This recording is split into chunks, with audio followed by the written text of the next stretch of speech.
Tense का definition क्या बोलो? What is tense?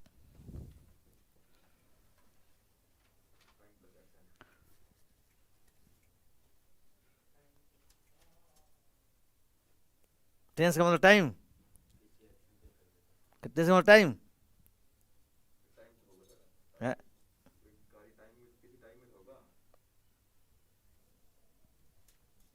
टाइम अलग चीज़ है, टेंस अलग चीज़ है। आप लोग स्कूल में ही पढ़े होंगे, टेंस और टाइम अलग अलग पढ़े होंगे। तो टेंस और टाइम सेम नहीं है। वो तो सिंपल डिफाइन करेगा, कॉन्टिन्यूस डिफाइन करेगा, परफेक्ट डिफाइन करेगा, परफेक्ट कॉन्टिन्यूस डिफाइन करेगा, कब कैसे क्या हुआ। वो फिर दूसरा चीज़ लगेगा। टेंस का बोलो डेफिनेशन खाली मुझे। What is tense?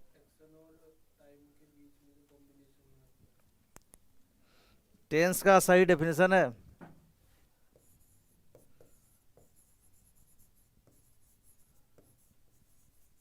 ये सही डेफिनेशन है। मेरा आँख कुछ ऐसे ऐसे हो रहा है क्या, देखना। फड़क रहा है, हो रहा है। मुझे ऐसा फील हो रहा है, पता नहीं। बोलो, लिखो, ये टेंस का ही डेफिनेशन है। वर्ब का एक फॉर्म है।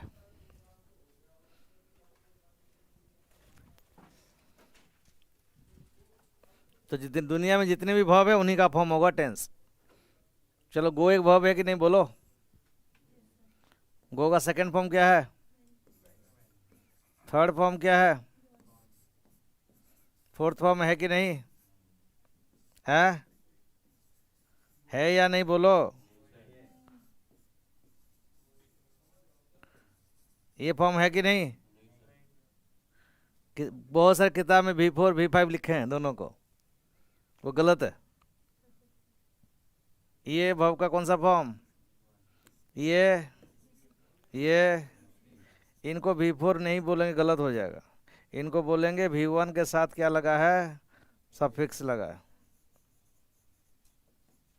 इसको भी बोलेंगे V1 के साथ क्या लगा है? सफिक्स लगा है। ऐसा बोलना है, V4 V5 नहीं बोलना है।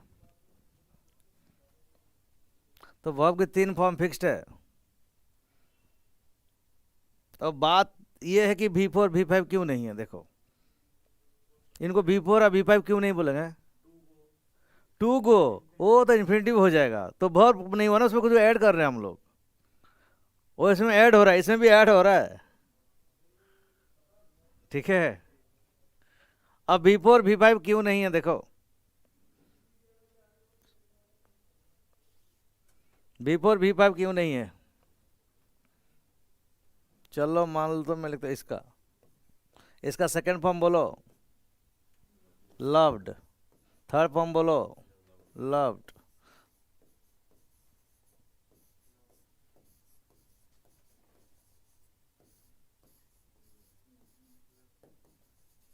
बोलो, ठीक है?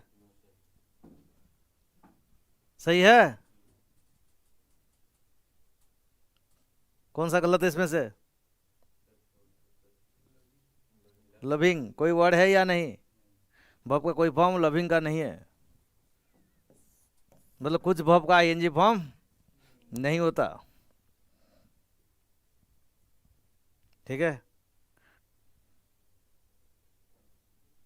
क्यों नहीं है? इसका आईएनजी फॉर्म क्यों नहीं है? इमोशन को शो करता है। आपका इमोशन कंटिन्यूस नहीं चल रहा, इमोशन फिक्स्ड है, वो आपका है अंदर जो है।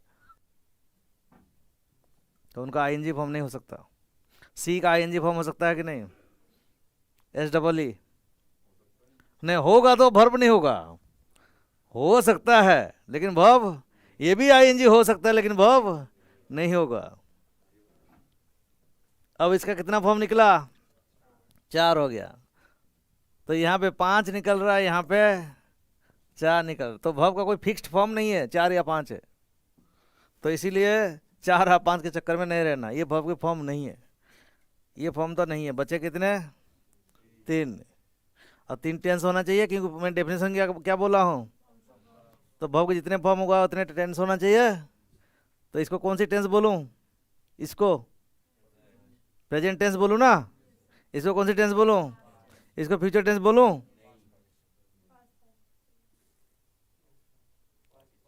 तो तो टेंस नहीं है ना फिर। इसका मतलब वर्ब का थर्ड फॉर्म टेंस बताता है। तो कितने बचे बचे? तो कितने टेंस है एक्चुअली? दो। ब्रिटिश लोग दो टेंस पढ़ते हैं, पूरा रेस्ट ऑफ द वर्ल्ड दो टेंस पढ़ते हैं, साउथ एशिया के लोग तीन टेंस पढ़ते हैं। ठीक है। साउथ एशिया लोग तीन टेंस इसलिए पढ़ते हैं, यहाँ पे जितने भी जनरेट लैंग्वेज हुआ है सब कुछ संस्कृत से आया है लगभग। और संस्कृत में तीन के, वर्तमान, भूत और भविष्य। अंग्रेज लोग दो पढ़ते हैं, प्रेजेंट और पास्ट। तीसरे को पढ़ने के लिए वो लोग पढ़ते हैं ये, हाँ वो लोग पढ़ते हैं फ्यूचर टाइम। हम लोग फ्यूचर टाइम भी पढ़ते हैं, उसके साथ साथ क्या पढ़ते हैं? कितना कंट्रोवर्सी है देख लो। हम ज़्यादा पढ़ते हैं। तो हम दो ये भी पढ़ेंगे, फ्यूचर टाइम क्या है, फ्यूचर टेंस भी वो भी पढ़ेंगे। तो मैंने अभी हेल्पिंग वर्ब में दो टेंस मिला था आपको, प्रेजेंट और पास्ट। इधर एक लिखा था मैंने मॉडल, याद है? देखो पीछे, उसी के अंदर फ्यूचर मिलेगा। तो नेक्स्ट बोला मॉडल्स क्या क्या है।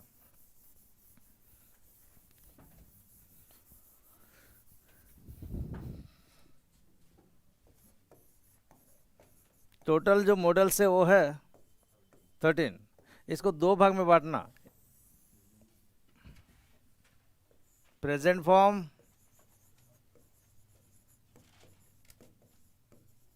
एंड पास्ट फॉर्म, ऐसे बांटना। इसमें 6 है, इसमें 7 है। इसको दो भाग में क्यों कर रहा हूं मैं बताऊंगा, जो पढ़ाऊंगा टॉपिक बाद में जरूरत पड़ेगी इसकी। कल ही पता चला, टेस्ट हुआ था ना कल। कल जब डिस्कशन करूंगा ये आ जाएगा अपने आप, क्यों दो भाग में डिवाइड हुआ ये कल। हाँ, साथ में है, एक लिख लो मैं, फिर लिखो कैन, फिर लिखो विल, उसके बाद लिखो शैल। 4 हो गए।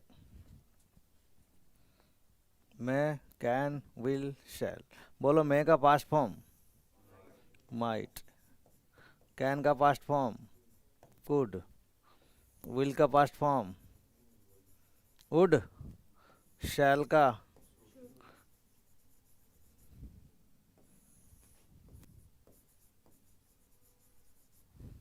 8 हो गए, और बच गया 5।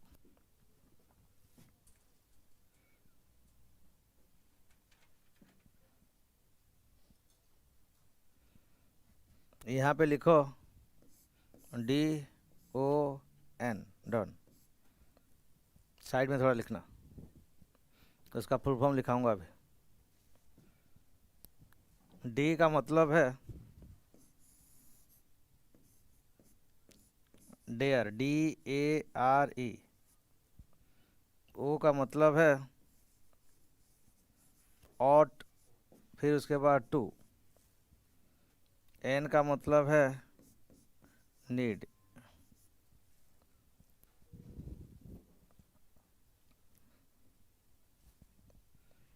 ये तीनों का पास्ट फॉर्म नहीं है, इसका भी पास्ट फॉर्म नहीं है, इसका भी पास्ट फॉर्म नहीं है। और तीनों में से जो एग्जाम में ज़्यादा आने वाले क्वेश्चन है ये है, इसको मार्क करो बढ़िया से, डी को और एन को, यही क्वेश्चन में आएंगे।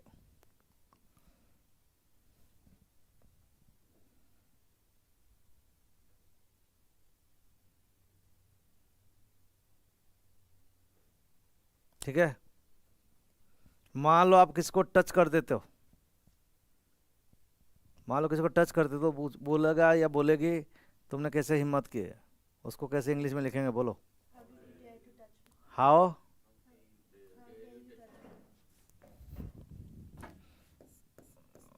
How dare you touch me, right है?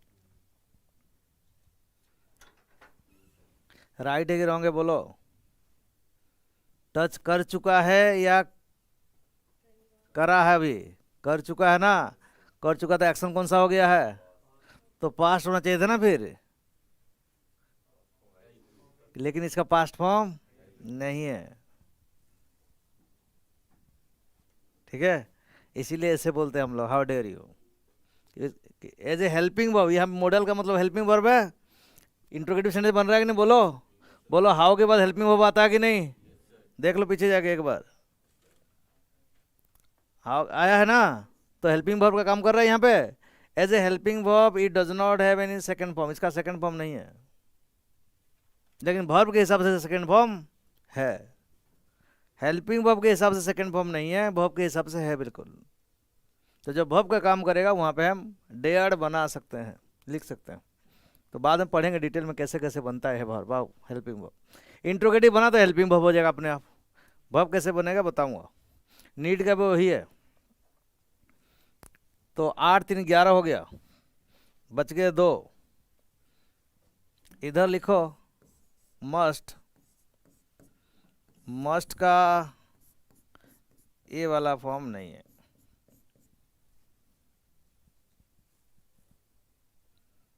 बारह हो गया, बच गया एक। एक जो बचा उसको बढ़िया से लिखो, नीचे है, सॉरी, एक जो बच गया है वो है यूज्ड टू, इसका प्रेजेंट फॉर्म नहीं है।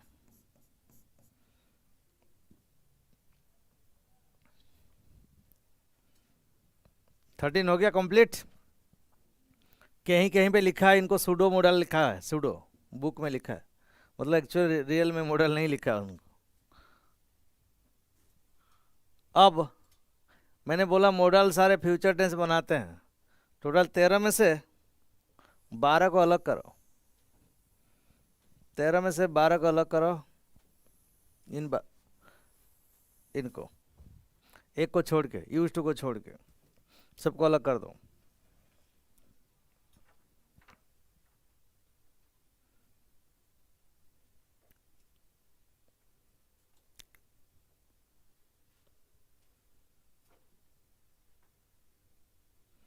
ये 13 कहीं पे लग जाएंगे अपने आप। कौन सी टेंस बनाएंगे? Future tense.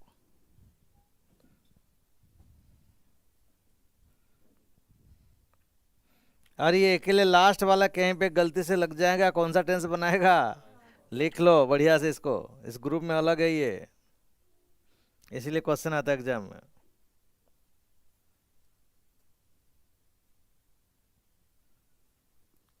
ये जो 4 है, ये 4, ये भी कभी कभी पास्ट की बात कर लेते हैं। अलग अलग सिचुएशन होता है जहाँ पे पास्ट की बात कर जाएंगे ये लोग, तो फ्यूचर की भी बात करेंगे, कभी कभी पास्ट की भी बात करेंगे। तो इसलिए 2 भाग में मैंने बांटा है आपको। तो ज़्यादा जो एग्जाम में क्वेश्चन आने वाले हैं, ये है, ये है, ये है 3, और इसको भी मार्क कर लो 4, बस। जो ज़्यादातर लगातार जो क्वेश्चन बनने वाले हैं ये 4 वर्ड है।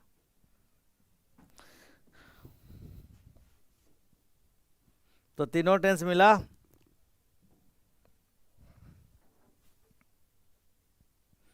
प्रेजेंट मिला। हम लोग साउथ एशिया के लोग 3 टेंस पढ़ते हैं, तो हम भी 3 टेंस पढ़ेंगे। प्रेजेंट, पास्ट और फ्यूचर तीनों मिल गया। ये टेबल कंप्लीटली आपको याद करना पड़ेगा, वरना चलेगा नहीं। एक ही टेबल याद करना बस, यही हेल्पिंग वर्ब वाली। तो तुमको 2 मिनट टाइम दे रहा हूँ, याद करो। अब बनाओ बिना देखे, 2 मिनट टाइम ले लो। कंप्लीटली होना चाहिए, प्राइमरी भी होना चाहिए, मॉडल भी होना चाहिए।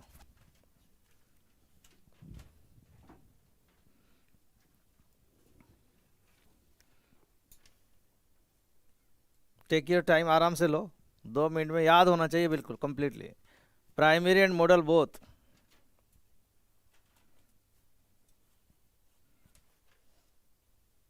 तो स्कूल में जैसे त ता री रा करके पढ़ते थे टेंस, ऐसा नहीं पढ़ेंगे हम लोग। ये टेबल दिखता है बहुत आसान है, सभी को याद होना चाहिए।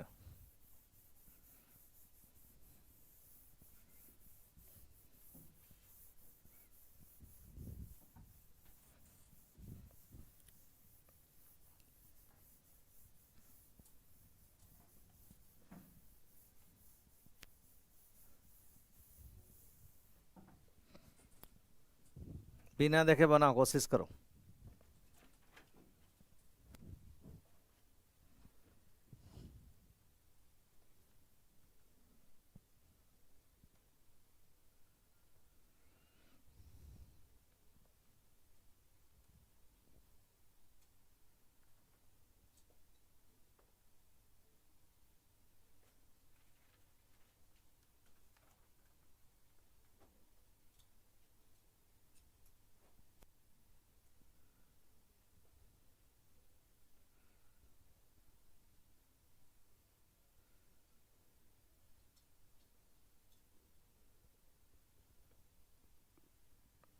बॉक्स बनाओ, बॉक्स बॉक्स में रखो।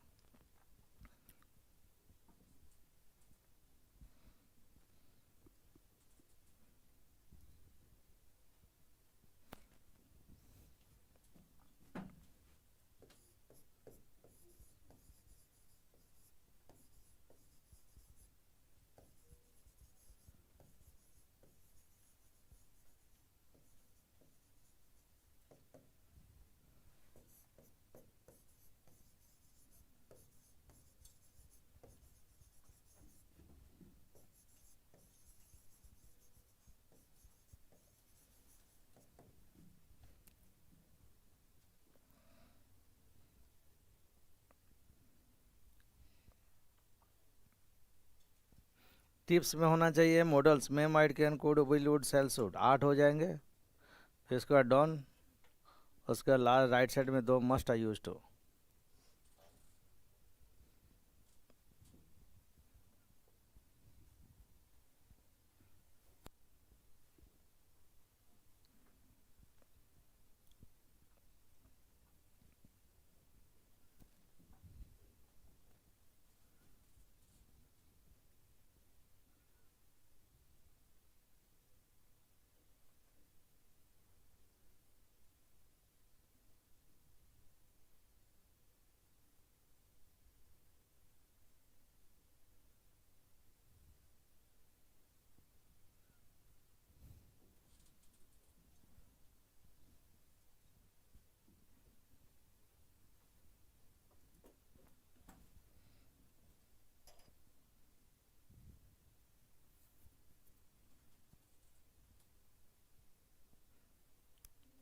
हो गया?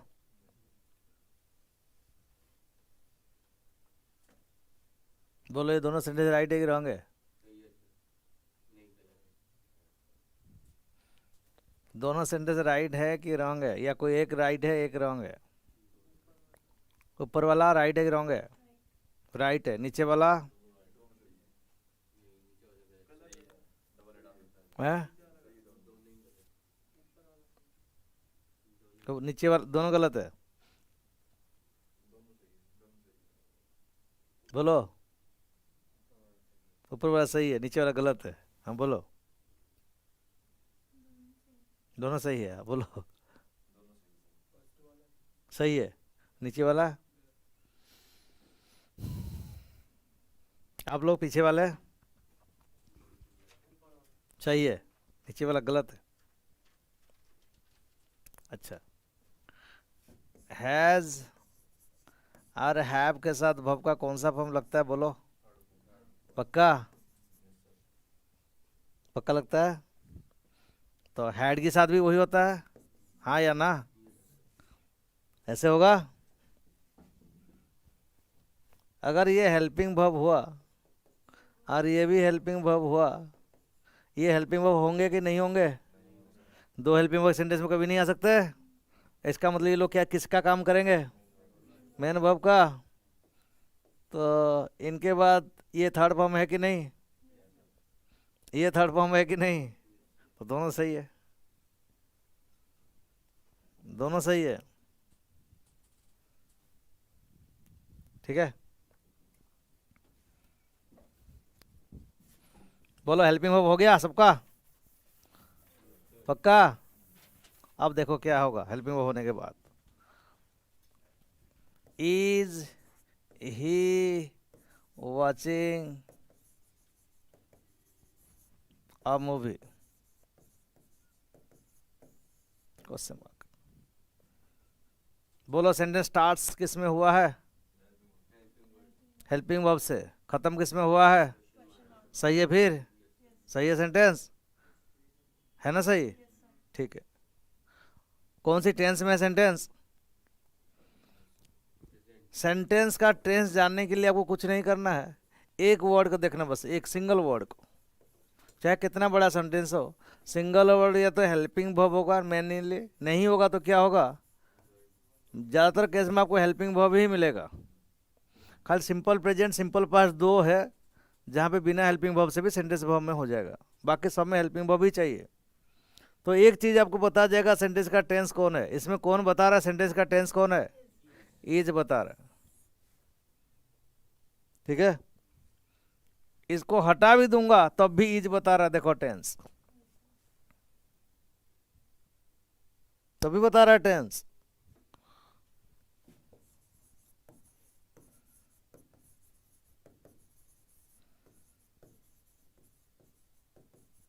देखो इसको अगर हटा दूं, बाकी लोगों का कोई काम ही नहीं है, फिर भी सेंटेंस सही हो जाएगा, बाकी कोई चेंजेस नहीं किया मैंने, सही है। फिर इंट्रोगेटिव बन गया, कॉन्टिन्यूस में है, बोलो हाँ या ना। तो इसको फ्यूचर में कन्वर्ट कर सकते हैं कि नहीं? यहाँ पे इसी जगह पे फ्यूचर में कन्वर्ट कर सकता हूँ कि नहीं? इसी जगह पे पास्ट में भी कन्वर्ट किया तो फ्यूचर भी होना चाहिए, तो फ्यूचर के लिए मॉडल का जरूरत है कि नहीं, बोलो। हो गया। कॉन्टिन्यूस में सब्जेक्ट के बाद क्या चाहिए मुझे बीच में? हो तो गया, लिखो ऐसे काट के तीनों चीजों को एक साथ में। तो जो भी चेंजेस करना है हेल्पिंग वर्ब पे करना है,